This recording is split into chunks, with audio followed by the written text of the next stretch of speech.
Hello everybody. Today I'm going to clean up a pair of Dexter shoes.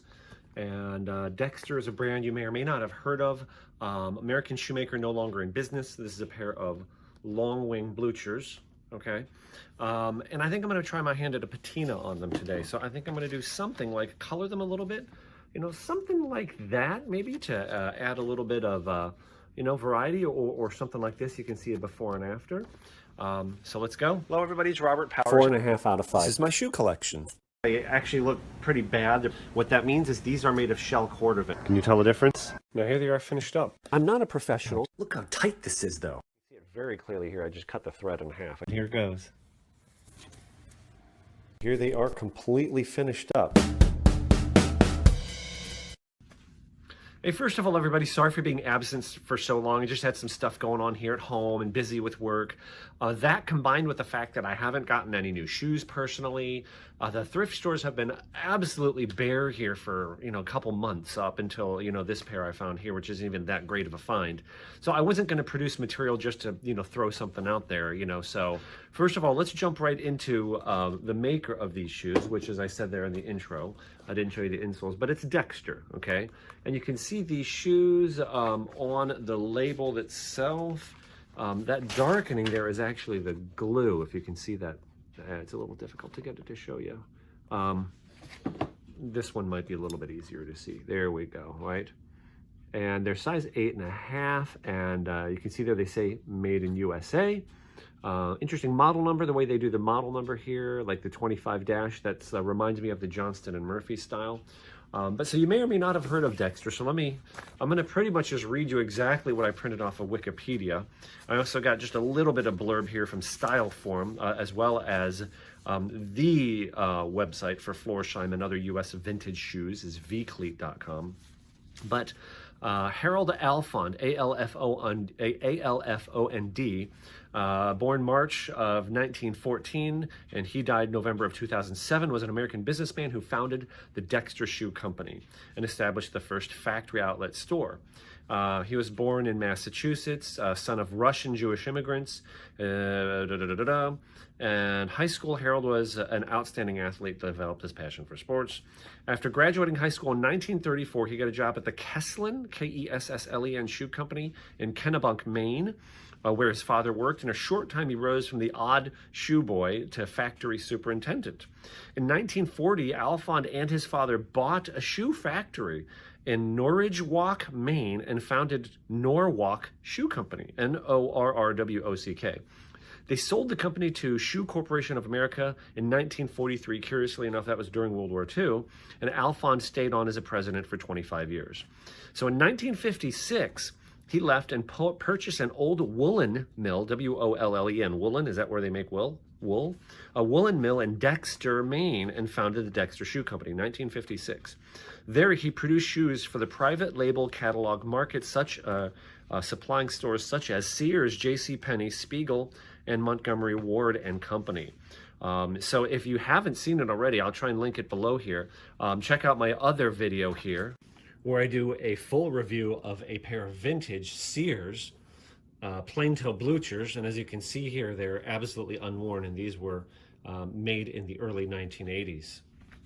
So anyway, the significance of that is that what they were doing was, like, for companies like Sears, JCPenney, they were producing shoes. I believe these, according to David at vcleat.com, were made by, he thinks, made by Hanover. So although Dexter was successful from the beginning, Alfond tired of being controlled by a few large customers and decided to go into the branded business. He developed a line of shoes under the Dexter name, hired a sales force, and began selling to independent shoe stores across the country. Alfond is often credited with the invention of the factory outlet store, because factories made mistakes. Not all shoes come out as first grade. These mistakes are called FDs, FD, factory damaged. The practice in the industry was to sell those FDs to jobbers for about $1 a pair, who would then resell them for 5 times their cost. Alfond thought that it was a pretty good markup. So in the 1960s, he opened up an outlet store at Dexter's Skowhegan factory started selling his own factory damaged shoes. Soon the factories weren't making enough mistakes to supply the store, so Harold decided to put in stale inventory, like the first grade shoes that weren't selling in the wholesale market. This worked so well that Dexter's log cabin style stores started popping up on all the heavily traveled roads throughout New England. Other manufacturers caught on to the idea, and as Dexter put out stores, other manufacturers would open their outlet stores next door. So by the 1990s, the Dexter factory outlet chain had expanded to over 80 stores. About this time, Dexter also stopped building freestanding log cabins and began leasing stores and outlet malls. Continued to grow rapidly throughout the 1970s and 1980s. From time to time, corporate suitors came to see whether they could entice Dexter into a marriage. Many were national retail chains and promised rapid expansion, but would emphasize foreign production and likely a departure from Dexter's family style of running the business.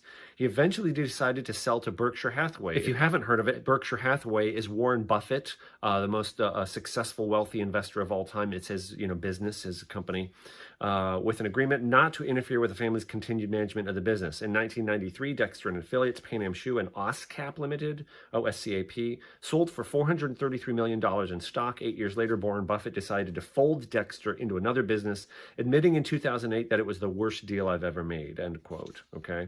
According to vcleat.com, Dexter was founded in Dexter, Maine, 1958, sold to Berkshire Hathaway in 1993, and ended U.S. production in 2001. Part of H.H. Brown Company is what it says, okay? Now, here is a little ditty I found, a little blurb on styleforum.com blog. This is by Suit Forecourt, is the Styleforum poster. I don't know him, but he has like 4,700 posts, and so he's an established, poster, I guess, in the Styleforum. Sounds like just seems like he knows his stuff, okay? And this is his opinion. In my opinion, Dexter was a mid-tier brand like B. Mason or Stuart McGuire. Well-made, but used cheaper materials and cost-saving methods relative to Florsheim or Hanover of the day. They were still well-made, the U.S. made ones at least, and have its place in any gent's wardrobe. I find Dexter fits my wide feet well, even with my orthotics. There's no heel slippage. So, elegance, finer details over a look, they still fall into Division 2 when considering the titans like Florsheim or Hanover. Okay, so that's kind of Dexter in a nutshell. Okay, so let's get to the shoe specifically here. So, what that last poster said really makes a lot of sense. So, what do I see as far as a quality shoe? I've handled a lot of shoes, read a lot, know a little bit. I'm like I said, not a complete expert on this stuff. So the first thing that I see here is, made in USA. The common consensus is the U.S. shoe market in the early 90s started to take a nosedive. That's when, overseas competition, people stopped caring as much, about the quality of shoes. So first thing they did was they used the traditional methods, used cheaper materials, and the next thing they did was just use cheaper construction methods. But what you'll find is a lot of the shoes, not any, but most of the shoes made in the U.S. in the 1960s, 70s, 80s, and even into the 90s are very high quality by today's standards. So what I see here, made in USA, it doesn't say specifically what the materials are made of. Here on the sole, can you see there? It does say leather sole, and you can see here, it's stitched, and if I look on the top side, those are real threads. So this is a true 360-degree Goodyear welted shoe, although I don't know for sure, okay? I'm looking at the actual welt. This is called the storm welt. You see the way the lip is folded up. By touching it, it doesn't feel or look like leather to me. This looks like more like a rubber or plastic. I think it's a plastic welt. I'm just guessing. I don't know that for sure, but this shoe is, at the at the latest, if it was made in 2001, this makes this shoe a bare minimum, being 2019 right now, bare minimum of like 18 years old, and I'm guessing it's probably a little older than that. It's got the, the half lining here, which does feel like leather. This insole to me looks like it might be fiberboard. It doesn't really look like leather to me. Okay.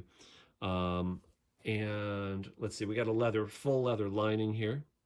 And we can see stitching looks pretty nice all the way around. Here's something else interesting. You see a lot of the, newer shoes or cheaper shoes, they'll make a seam right here so they don't have to do these two pieces of leather with one piece. The leather to me, I don't know for sure.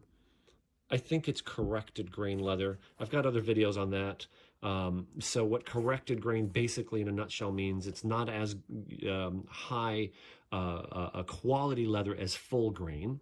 What corrected grain means is they'll take a piece of leather, and because there's probably blemishes on the surface of it from bug bites or scars or things like that, they'll grind the leather off and then coat the leather with a top coating. So you remove the best part of the leather, but that way it can be cosmetically flawed. And they coat it with something. I don't know what it is. If it's like a plastic, some kind of, not plastic, but like acrylic, or I don't know the technical, but something in the range of the plastic, realm is what the leather gets coated with. So what you see, because this has crosshatch, it's called pebble grain, put into it, it's really hard to tell, okay? But what corrected grain, you'll see, I'll try to get it close up. Ignore those wrinkles that I believe are embossed in, but you see between the wrinkles, there's no follicles, okay? In other words, I'll show you a pair of Allen Edmonds that are full grain leather. Can you see that? I'll try to get an area that's not on the spit shined area. Can you see the grain? You can see the pores in the leather. Can you tell there's variation in tone and the color? It's a richer, nicer color. That's full grain leather because you can see the pores where the hairs actually were. It's the actual surface of the animal. Okay. So not as high of a quality leather, but look at this. If this thing's like, 20, 30 years old and it's still in this condition, you can tell by looking at the heels. Here's the wear spot on the heel. Not very worn, obviously. You can see looking at the stitching where the wear on the toes is. The shoes are not very worn at all. It does have a double oak sole. So you can see if you look in the light, there's an outsole, there's a midsole, and then let's see, 1, 2, it's hard to tell. It might be 3. There's at least for sure an outsole and a midsole, okay? And then the welt. So it looks like a pretty well constructed shoe. To me, it looks like I said, I'm just guessing it's not a leather welt. They saved money there, but it is Goodyear welted. So I think what I want to try to do with these is first, I'm going to see if I can, I'm just going to go straight to stripping them with acetone. Oh, by the way, these shoes cost me with tax $8.01.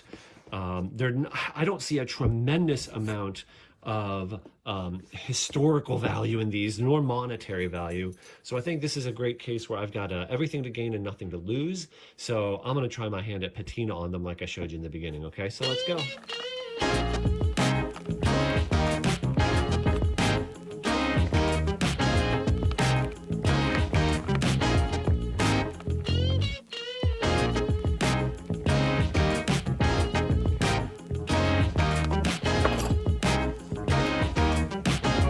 A tip, just putting shoe trees in these things. I've just found generally that all I've got to do, I'm getting a pretty tight pair. These are almost too large, but I purposely want a tight pair. How bowed, those things are from not using shoe trees. I've just found you just put shoe trees in them and leave them in there for a day. I don't have to wet them to straighten them out or iron them or anything like that, or heat them up like I've seen some people do. Just, put nice tight fitting shoe trees in there, and after like 24, 48 hours, they'll be really nice and straight. You want to get some tension. You feel that it nicely fills the front of the shoe, right? And that'll go back to its original shape. Okay, so now I'm out here in my garage, and I've got the acetone. I think I picked it up at Walmart. This is pure acetone. Acetone is really strong. It's creates a lot of fumes, so I would try not to do it inside.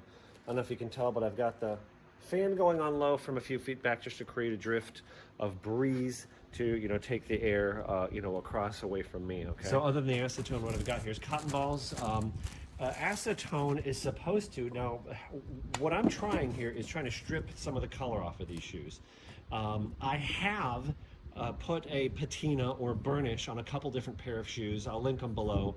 A pair of Bostonian loafers that came out pretty nice. I also did it on a pair of Johnson and Murphy's. But I've seen a lot of people recently, Facebook group, it's the Waxed and Dyed is the name of the Facebook group, Waxed and Dyed.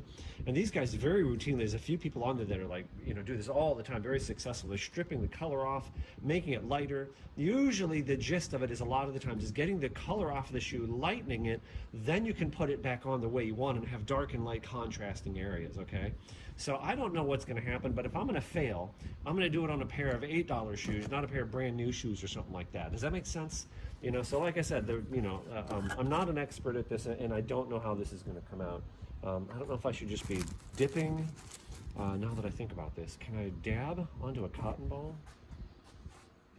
Yeah, I guess I can do that. I'm just like, giving it a shake like that. I should probably put some rubber gloves on. Hold on. Okay, there we go. This is better, right? Hopefully my wife doesn't figure out that I'm using them. Okay, here we go.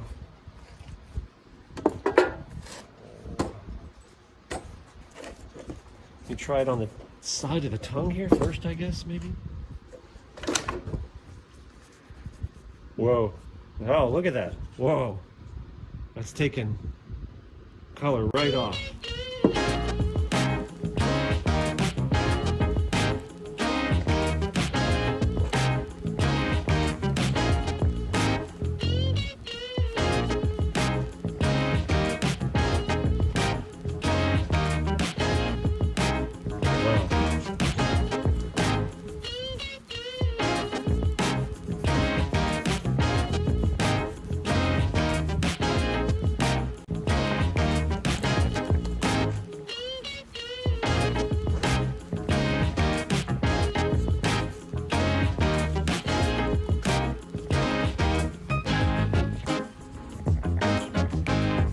I can already see one of the challenges getting down deep into the grooves and wrinkles.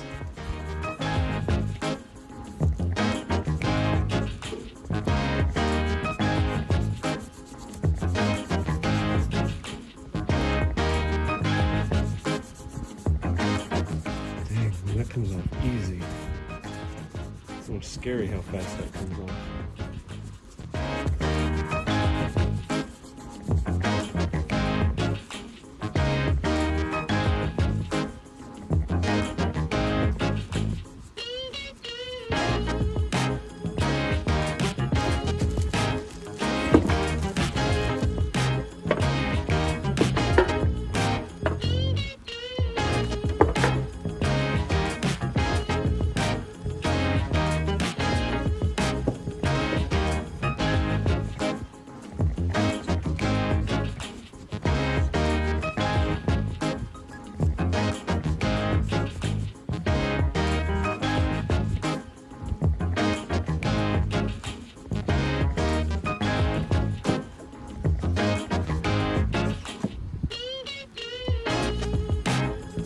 I think what's happening there is I think the solvent is dissolving the surface and then drying. I don't think there's enough. And then I think the cotton hairs are sticking to the,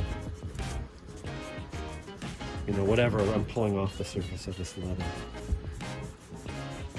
The coating.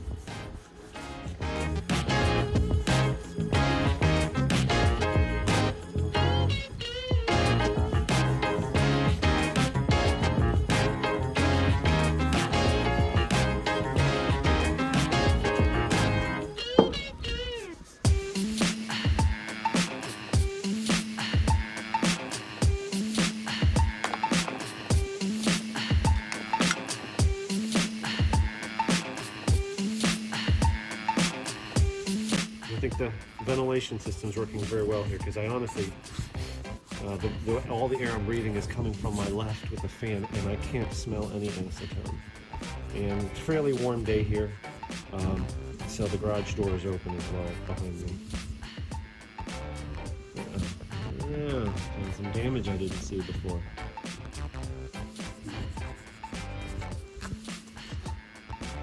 I'll have to try and sand and moisturize it. I sand it and then sand that out and then moisturize.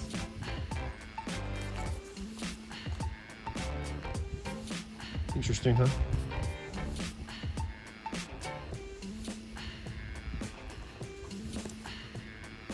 I honestly don't know how far to take this. It looks good to me. Maybe I should go over one more time. I mean, there's some spots where it's a little shinier. Like I said, I don't know how far to take this. You know what I'm saying? Still pulling off colors.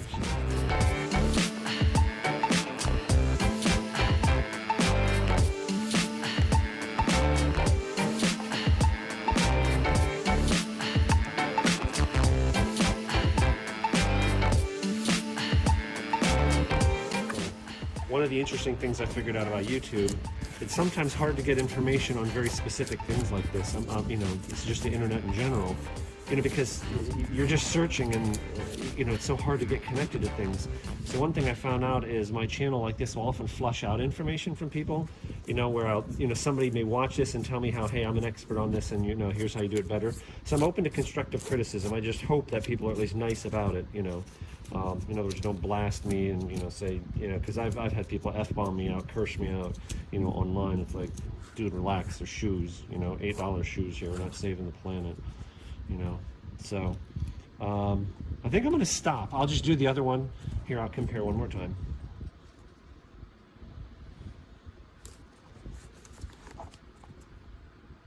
And I'll catch the other shoe up to this one. And then I think the next step after this is going to be I'm going to airbrush the dye.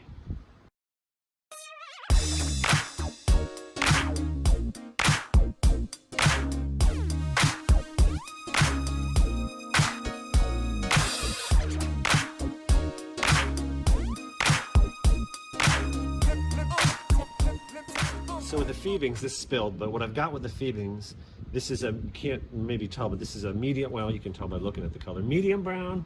I've also got a tan, you can see some of it there where it's spilled, and on the dauber.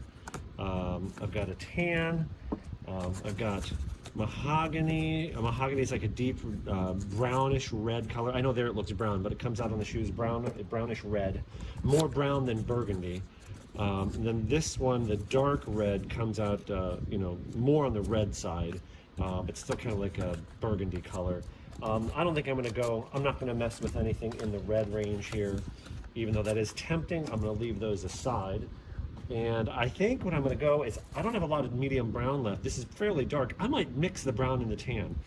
Here's the one thing that I have figured out through doing this. Oh, by the way, I did find black down there, so I can turn my tan into a darker shade. But if you look at these shoes,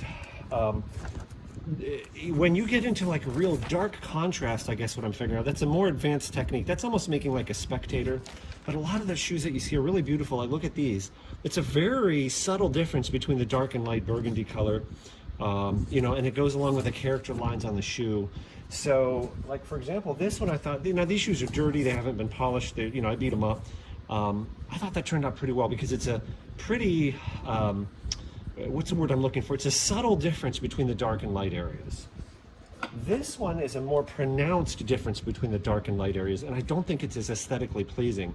One of the commenters when I did this video said it shouldn't look like when you burnish a shoe that you stuck your toe in mud, you know, and this one is a little bit too much almost, you know, so can you see what I'm saying? So sometimes I think with this less is more. So I think what I'm going to do is I'm going to use the tan since I have more of it, and I'm going to darken it to my liking. I don't know if you have to shake this stuff. This is a Phoebings. This is an alcohol-based dye. They also have a pro dye, which I think is not alcohol-based. Which is better? I don't know. Go to Bedos Leatherworks, B-E-D-O-S Leatherworks, Steve. He knows a lot more about this stuff. He's more of an expert on it than me.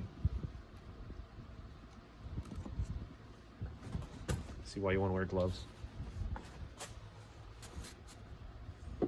I'm going to thin it a little bit. Why? Because I thinned it before and it worked. This is leftover thinner from painting cars, so it's probably the wrong stuff. About 1 to 1. Again, I've done this before. Before I thinned it more, and it took a lot of applications to get it to cover. But it worked, so I don't think I needed to thin it as much as I did before. Okay. Let me start with that, because I can always darken the color up, so I'm just going to start with this.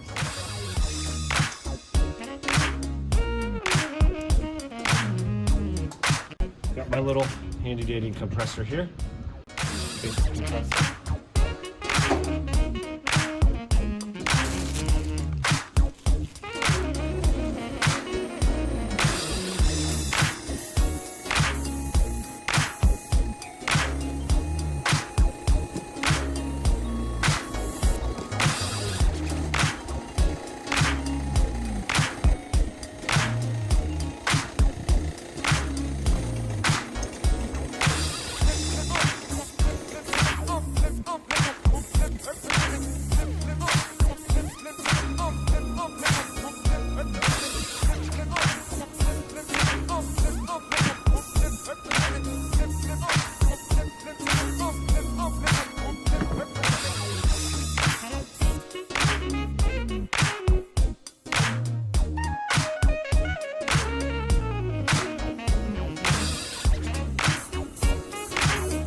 And next I'm going to use a Tanner's Blend. Tanner's Blend is made by Ashland Leather Company, and this is a company that started by people that work actually at Horween Leather Company. Horween Leather Company is one of the United States and world's premier tanneries, and the sole supplier of shell cordovan to Allen Edmonds and Alden, and this is what actually they use at the tannery. So this is a lanolin based, which is like from sheep. Okay.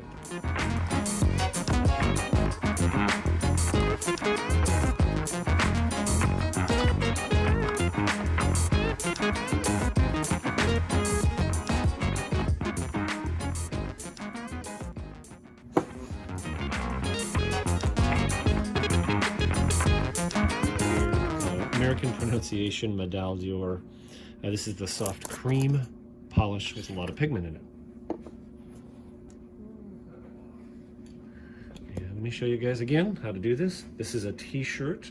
This is a continuous loop because it's taken from, like the bottom, like around the waist. And I just find a spot where I've, probably already used some brown. Just put my middle finger, twist, and then loop it around once. I want to crisscross there, see? Twice, and then, if you can grab your thumb, or if it's too long, you can like put it around your, little fingers. Cinch that up a little bit, and you got a perfect polishing cloth.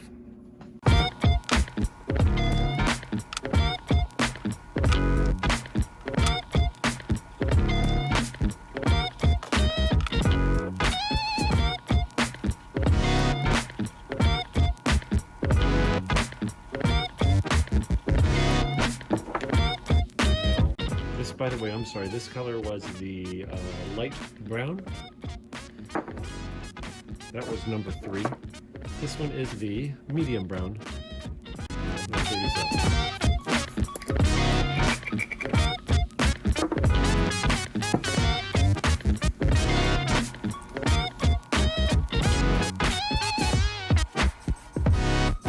Next step, mirror gloss.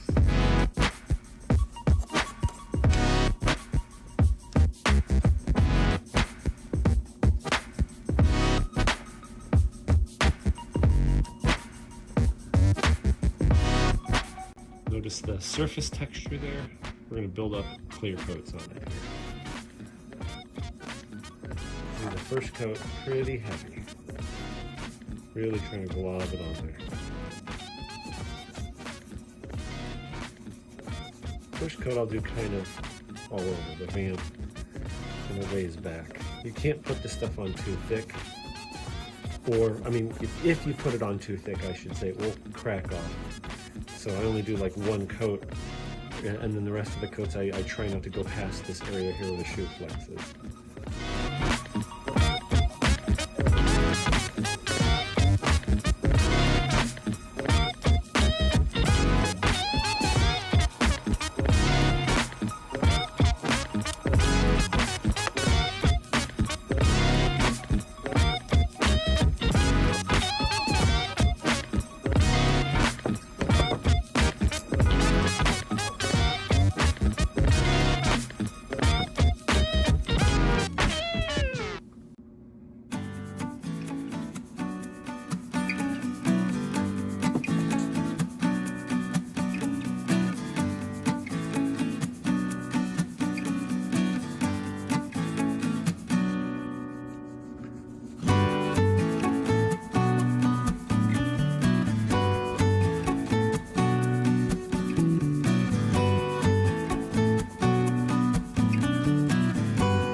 they are finished up.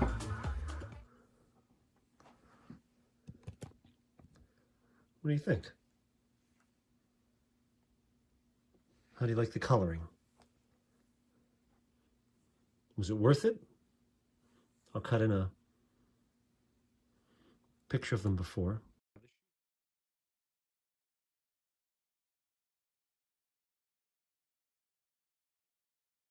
The edges, sanding them down. Was that worth it?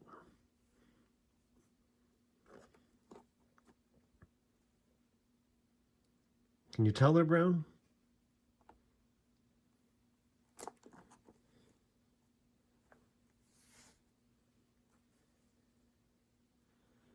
Okay, thank you everybody for watching. God bless.